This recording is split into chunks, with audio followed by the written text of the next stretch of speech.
Moses decided to take his flock of sheep away from his home in Midian to the far side of the wilderness toward Mount Sinai.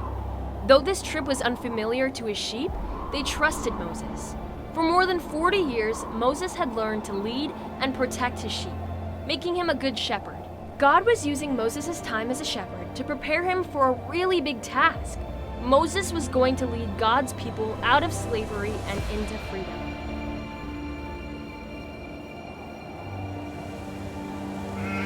As Moses led his sheep, they eventually came to a canyon near the base of Mount Sinai.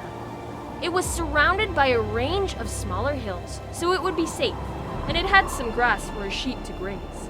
As Moses searched the area for wolves and other dangers, he noticed off in the distance a large bush covered in flames. Moses ran toward it. As he got near the bush, he could see that it was burning, but the fire did not destroy it. Scared but curious, Moses moved even closer. Suddenly, a voice came from the bush. "Moses, Moses, do not come any closer. Take off your shoes, because the place you are standing is holy." Moses fell back in awe and did as the voice commanded, taking off his sandals and bowing low. The voice coming from the bush began to speak. "I am the God of your fathers, the God of Abraham, the God of Isaac, and the God of Jacob." God was talking to Moses. Even more shocked than before, he looked away from the strange burning bush. The Lord God continued, "I have seen the sadness of my people who are slaves in Egypt. I have heard their cry, and I know of their pain. It is time for me to save them." Moses continued to listen as God spoke. "Get ready. I am sending you to Egypt's king, Pharaoh, to set my people free."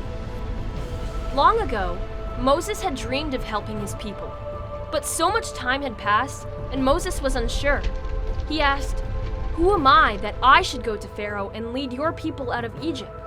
God replied, "I am with you, and I am going to prove it by bringing my people safely out of Egypt." Still worried, Moses said, "What should I tell the children of Israel when they ask who you are and what your name is?"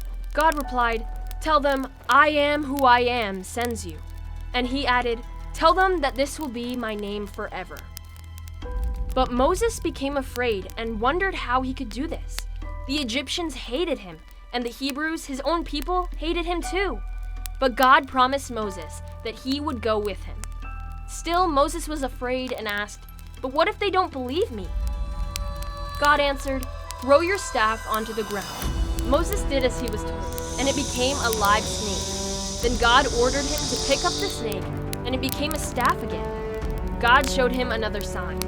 "Put your hand in your cloak and pull it back out." When he did, his hand was covered in a skin disease. God told him to do it again, but this time when he pulled his hand out of his cloak, the skin disease was gone. God was showing Moses that he was going to make it clear to the Hebrews and the Egyptians that God was with Moses.